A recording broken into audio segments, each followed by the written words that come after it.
He's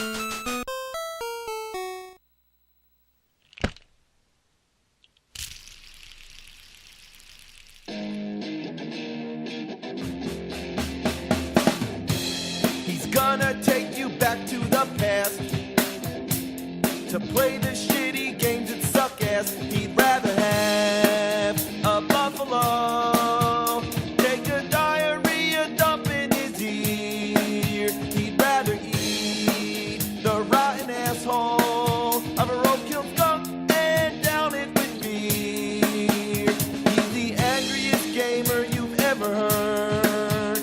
He's the angry Nintendo nerd. He's the angry Atari Sega nerd.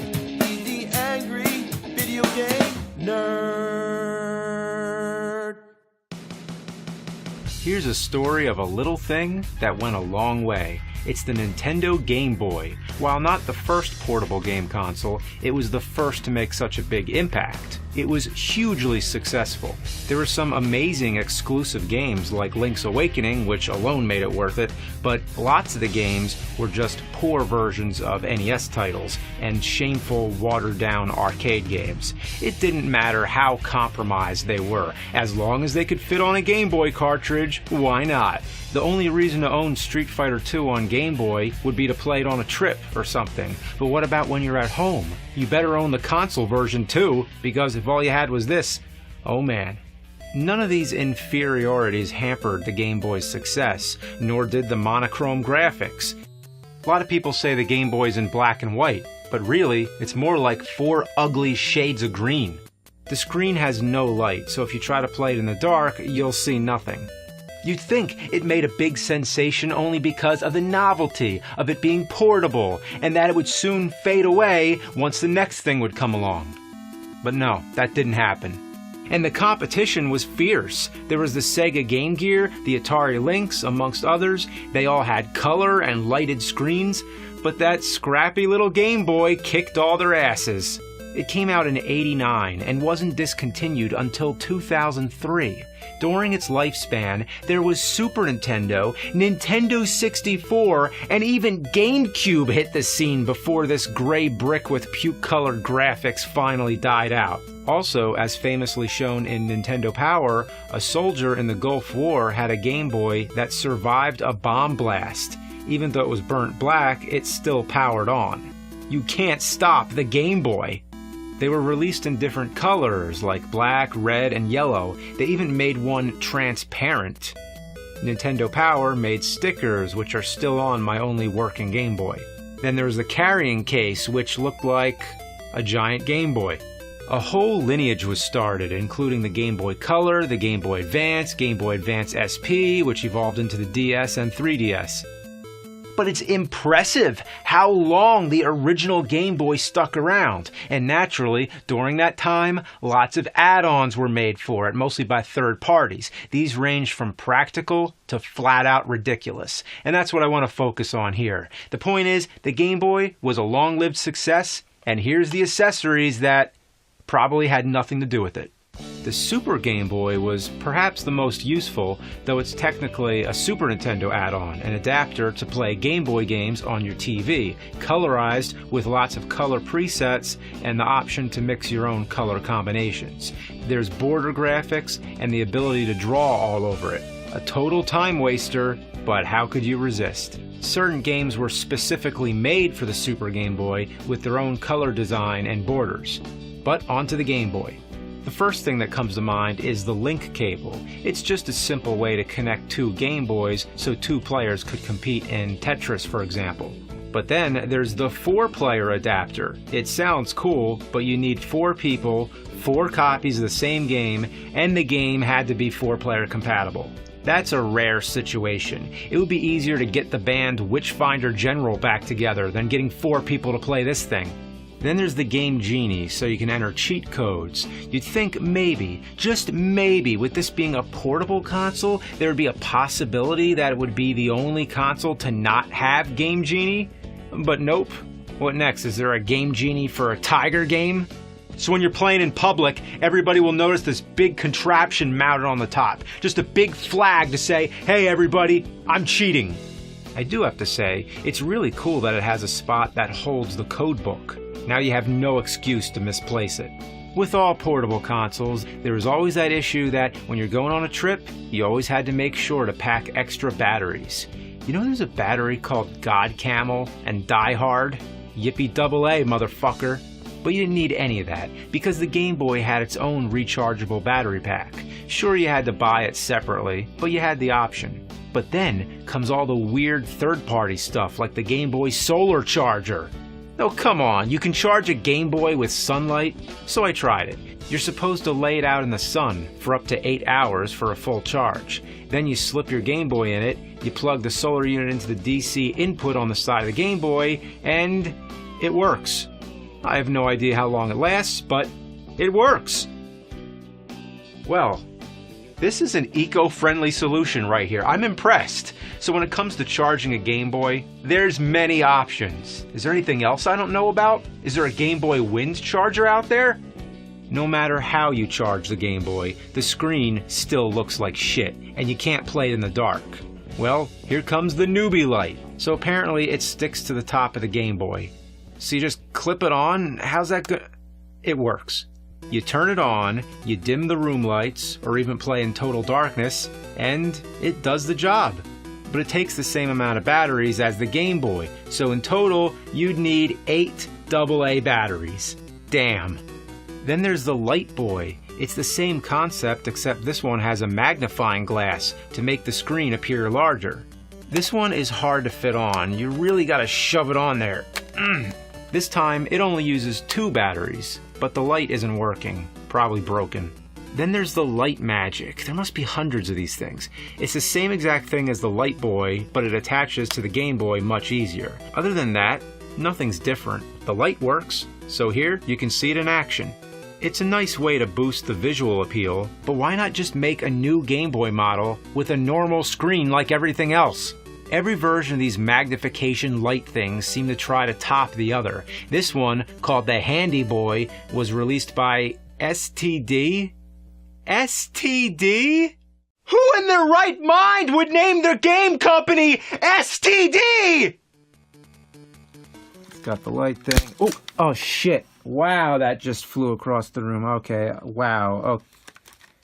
Wow, that really sucks. That really sucks. I broke that. It was fresh out of the box, and it broke.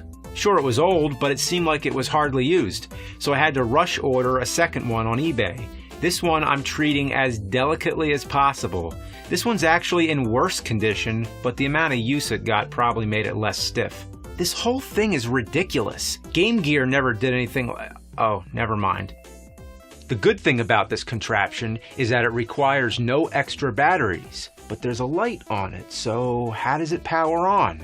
Well, somehow it taps into the Game Boy's own battery power. The back of the box shows it connecting to the DC port on the side of the Game Boy, but that's a DC input, right? Not an output. Is it both? I tried it, and as expected, it does not work. Not only that, but the moment I plug it in, it shuts the Game Boy down.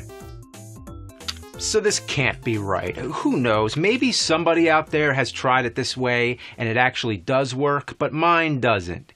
However, there is another way to power this thing. Yeah, they gave you a second option, as if they knew it sucked.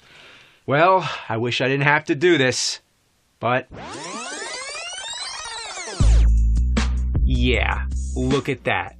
You're supposed to stick it in the battery slot and lay the batteries over it so the contact points and the batteries sandwich it in place. And guess what? It works like shit.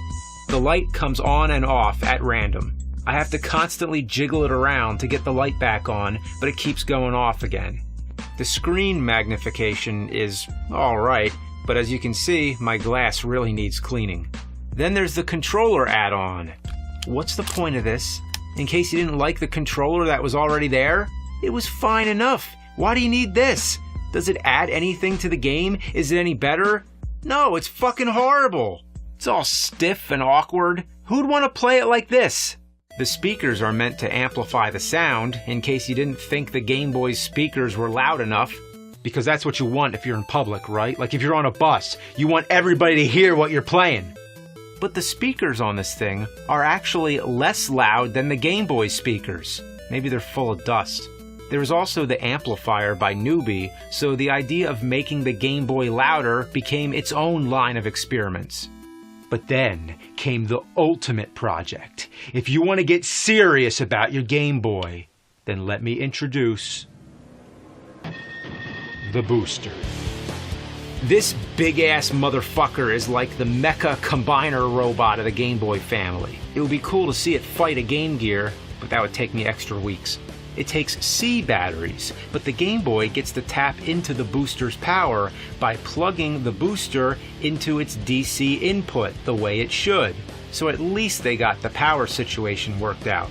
It magnifies and lights the screen just like the others. It has a cover for the front with new controllers, but again, the Game Boy's controls were perfectly fine, so why would you need this? Just get rid of it. As for the speaker volume, when would you ever want it that loud? You only play it like a foot away from your face. There's a cartridge compartment on the back, just for convenience. It can hold 4 games, 3 games,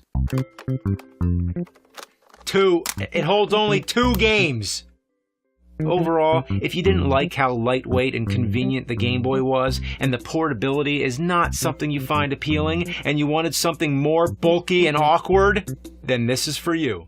Then there's the Game Boy camera. That's right, a camera for the Game Boy. And there's no complicated installation. You just pop it in like any game cartridge and snap a picture yourself.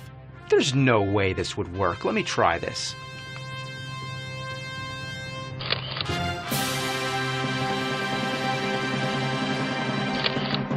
It works. Wow. This is selfies before selfies. You can save your pictures to albums, you can mess around with them, you can even play built-in games, like this Space Invaders clone. Yeah, it's the most basic game you could possibly play, but hey, why not? For some reason, it has a suicide button that blows yourself up. Then there's all kinds of weird random games. What the hell is that? The more you play around with this, the more strange things happen. But basically, it's a camera that's a Game Boy cartridge. Oh, I wonder if it works on Super Game Boy.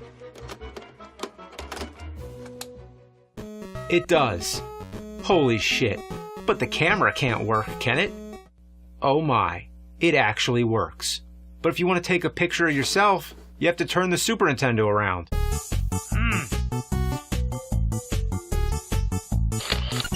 The bottom line, it could be done. But hey, look here, I can decorate my face.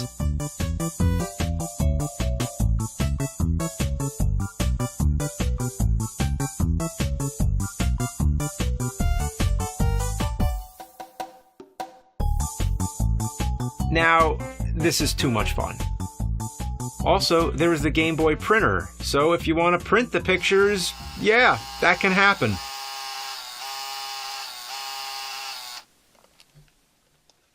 Wow!